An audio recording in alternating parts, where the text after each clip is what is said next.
The Netherlands is home to one of the biggest tourist attractions in the world, the infamous De Wallen red light district.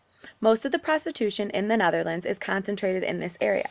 The red light district is home to about 250 famous windows, where prostituted women attempt to bring about business. Prostitutes in the red light district almost always practice indoor prostitution, which is just as important and far more common than working on the streets. This type of prostitution has proven time after time to be safer when it comes to unruly customers and violence against women while on the job. Indoor sex work is more appealing than working on the streets and tends to cause less physical and emotional stress for women. The women in these shop windows pay about 150 florins, or $90 a day for rent, and on average charge men about 50 florins per 15-minute session. Working between 12 and 17 hours a day, the woman usually performs sexual favors for about 10 to 24 clients on a daily basis.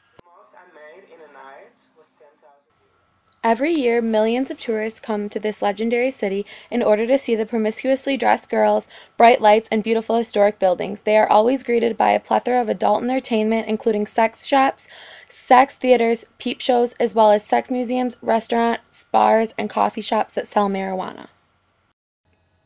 The legalization of prostitution has given way to an increase in human trafficking, not only for women, but young children as well.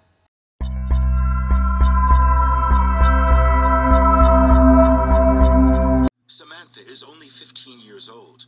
She was forced to work as a prostitute for 4 years, some of that time in Amsterdam.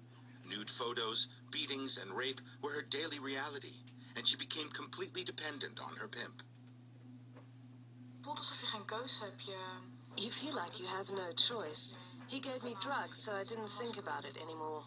He told me again and again that I liked what I did. I stayed because of him.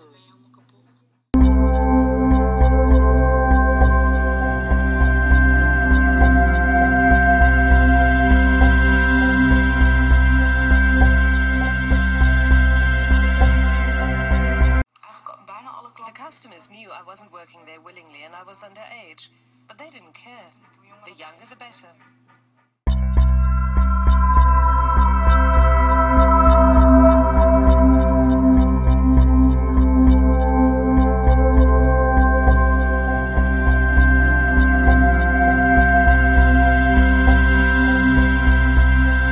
The Amsterdam Council now wants to set a minimum legal age for prostitution.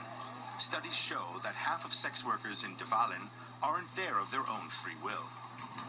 Many are unwilling to speak on camera, but they fear the new rules could make their jobs even harder. They say the politicians are more interested in the city's image than the working conditions behind the windows. The customer and his money are still king, and that's one rule a minimum age isn't likely to change.